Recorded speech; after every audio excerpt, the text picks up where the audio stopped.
Hello दोस्तों, स्वागत है आपका हमारे इस चैनल पर। भोजपुरी फिल्म इंडस्ट्री के सुपरस्टार खेसारी लाल यादव की भोजपुरी फिल्म गॉड फादर का फर्स्ट लुक जारी कर दिया गया है। इस फिल्म के फर्स्ट लुक में खेसारी लाल यादव का धांसू लुक इस बार भोजपुरी दर्शकों के होश उड़ाने वाले हैं।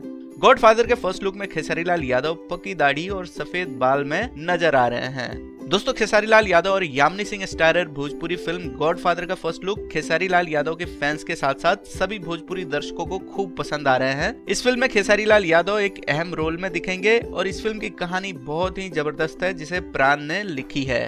तो ये जो फिल्म है, इस बार सुपरस्टार खेसारी लाल यादव पूरी तरीके से इस फिल्म में आपको एक्शन मोड में दिखेंगे। दोस्तों, इनकी रिलीज होने वाली फिल्मों में से संघर्ष 2 और राउडी इंस्पेक्टर के साथ साथ गॉड फादर भी एक धमाकेदार भोजपुरी फिल्म होने वाली है, जिसका इंतजार सभी भोजपुरी दर्शकों को काफी पहले से है। तो दोस्तों, इस फिल्म के बारे में और जानकारी मिलेगी तो हम जल्द ही आपके साथ शेयर करेंगे। इसके लिए आप हमारे चैनल को सब्सक्राइब कर लें ताकि भोजपुरी एंटरटेनमेंट से कोई भी खबर हो सबसे पहले आप तक पहुंचे। उम्मीद करता हूं कि यह जानकारी आपको पसंद आई होगी। और दोस्तों, खेसारी लाल यादव की ये नई लुक आपको कैसी लगी कमेंट करके जरूर बताएं। हम फिर मिलेंगे एक नए वीडियो में, तब तक के लिए बाय बाय।